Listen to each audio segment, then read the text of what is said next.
Hi friends, first தங்கச்சியோட வீட்டில் வந்து ஃபங்க்ஷன் முடிச்ச உடனேயுமே அடுத்த 2 டேஸில் செகண்ட் தங்கச்சியோட பொண்ணுக்கு வந்து மொட்டை அடிக்கிற ஃபங்க்ஷன் வச்சுருந்தாங்க. ஸோ எல்லாருமே இப்போ அதுக்கு தான் கிளம்பி போயிட்டுருக்கோம். நானும் அப்பாவும் வந்து நைட்டே கோயம்புத்தூர் வந்துட்டோம். கோயம்புத்தூர் ரீச் ஆகிறப்ப 10:30 ஆயிடுச்சு. ரொம்ப நாள் ஆச்சு கோயம்புத்தூர் வந்து. ஏன்னா நான் பிஃபோர் 20 இயர்ஸ் வந்து நான் இங்கே யூஜி கம்ப்ளீட் பண்ணினேன். அப்போ இருந்த கோயம்புத்தூருக்கும் இப்போ இருக்க கோயம்புத்தூருக்கும் நிறையவே டிஃப்ரென்ஸ் இருக்குது. இதுக்கு இடையில வந்து அப்பப்போ கோயம்புத்தூர் வருவோம், வந்தோடனே ஏதாவது ஃபங்க்ஷன் இருந்தால் முடிச்சுட்டு போயிடுவோம். இப்போ தான் வந்து இப்போ செகண்ட் தங்கச்சி இருக்கிறனால இங்கே வந்து நைட்டு ஸ்டே பண்ணிவிட்டு இப்போ வந்து காலையில் கிளம்பி போயிட்டுருக்கோம். செகண்ட் தங்கச்சியோட குலதெய்வம் கோயில் வந்து எங்கே இருக்குது அப்படின்னா, சத்தியமங்கலத்துலேருந்து ஒரு 2-3 கிலோமீட்டர்ஸ் தள்ளி இந்த கோயில் இருந்துச்சு. ஃபுல்லாக பயங்கர வந்து அந்த மலை அடிவாரத்தில் தான் இருந்தது. ஃபுல்லாக எந்த வீடுமே இல்லை, காடாக தான் இருந்தது ஃபுல்லாகவே. வந்தனையுமே எல்லாருமே வந்து கொஞ்சம் ஃப்ரெஷ்ஷப் பண்ணிவிட்டு ரெடி ஆகிட்டோம். பாப்பாவுக்கும் வந்து அவங்க பாட்டி வந்து நிறைய பூ வச்சு விடுங்க மொட்டை அடிக்கிறதுக்கு முன்னாடின்னு சொல்லியிருந்தாங்க. அதனால் பூ வச்சு விட்டுட்டு இருந்தோம். அதுக்குள்ளே வந்து எங்கள் அம்மாவும் ஃபஸ்ட்டு சிஸ்டர் அவங்க ஹஸ்பண்ட் 3 பேருமே எல்லோரும் வந்துட்டாங்க. வரப்பே வந்து எல்லாேருக்கும் ரெஃப்ரெஷ் பண்ணுறதுக்காக டீ, ஸ்நாக்ஸு எல்லாருமே வாங்கிட்டு வந்துட்டாங்க. ஸோ அதை எல்லாமே சாப்பிட்டுட்டு இப்போ பாப்பாவுக்கு வந்து மொட்டை அடிக்கிற ஃபங்க்ஷன் வந்து ஸ்டார்ட் ஆயிடுச்சு. அவங்க அம்மா வந்து பாப்பா அழுக மாட்டான்னு நினச்சிட்டு ஜூஸ் பாட்டிலை கொடுத்து உட்கார வச்சுட்டா எங்கள் அப்பா மடியில். ஆனால் கொஞ்சம் நேரம் ஆனதையுமே அவள் தலையை லைட்டாக ஆட்ட ஆரம்பிச்சினுமே லைட்டாக வந்து அவளுக்கு அந்த கத்தி பட்டுருச்சு. பாப்பா அழுகிறதுக்கு முன்னாடி அவங்க அம்மா அழுதுட்டு இருந்தாங்க, நீங்களே பிடிச்சிக்கோங்க யாராவதுன்னு சொல்லிட்டு போயிட்டா.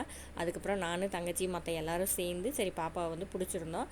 அவர் மொட்டை அடிக்கிறவருக்கே வந்து கை நடுங்க ஆரம்பிச்சிருச்சு. என்னங்க ரொம்ப குழந்தையாக இருக்குது. ஒரு வழியாக வந்து மொட்டை அடித்து முடிச்சுட்டு கோயிலெல்லாம் க்ளீன் பண்ணிவிட்டு அதுக்குள்ளே அவங்க அத்தை வந்து சின்ன தங்கச்சியோட அத்தை வந்துட்டு பொங்கல் வச்சுருந்தாங்க. பொங்கல் வச்சுட்டு இப்போ வந்து பூஜை ஸ்டார்ட் ஆயிடுச்சு.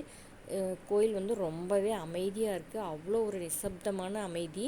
ஏன்னா அங்கே பார்த்தீங்கன்னாவே தெரியும், அந்த மலையோட அடிவாரத்தில் தான் இந்த கோவில் இருக்குது. ரொம்ப சக்தி வாய்ந்த அம்மன்னு சொன்னாங்க.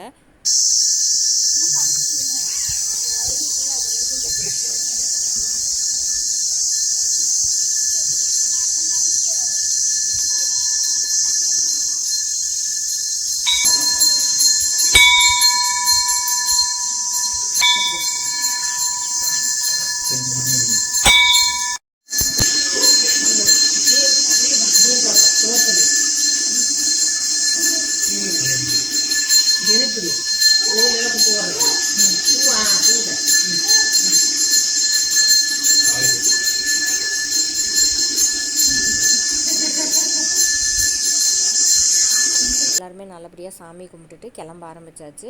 கிளம்புறதுக்கு முன்னாடியே மார்னிங்கே வந்து அவங்க அத்தை 6 o'clockலாம் டிஃபன் பண்ணி வச்சுட்டாங்க. நாங்கள் வரப்பே எல்லோரும் சாப்பிட்டு வந்துட்டோம். இருந்தாலும் சரி போகிறப்ப மறுபடியும் ஒருக்கா வந்து சாப்பிட்டுக்கலான்னு சொல்லிட்டு எல்லாருமே செகண்ட் ரவுண்ட் ஒரு தடவை சாப்பிட்டுட்டு அதுக்கப்புறம் வந்து ரெஃப்ரெஷ் பண்ணிவிட்டு கிளம்பியாச்சு. இந்த மாதிரி நம்ம வெளியில் போய் ஃபேமிலியோடு என்ஜாய் பண்ணாலே ஒரு தனி சந்தோஷம்தான். அன்றைக்கி வந்து மதர்ஸ் டேன்றனால பாப்பா வந்து எனக்கு கூட விஷ் பண்ணல. அவங்க 2 சித்தியும் கூப்பிட்டு ஹாப்பி மதர்ஸ் டே சித்தி அப்படின்னு சொன்னால் உடனே 2 பேரும் வந்து முத்தம் கொடுத்தாங்க. அது அன்எக்ஸ்பெக்டடாக தான் நான் ஃபோட்டோ எடுத்தேன். ஆனால் அந்த ஃபோட்டோ வந்து சூப்பராக இருந்தது. ஸோ இந்த வீடியோ உங்களுக்கு பிடிச்சதுன்னா மறக்காமல் லைக் பண்ணுங்கள். நம்மளோட சேனலை வந்து சப்ஸ்கிரைப் பண்ணிக்கோங்க. நெக்ஸ்ட் ஒரு சூப்பரான வீடியோவில் பார்க்கலாம். Thank you friends.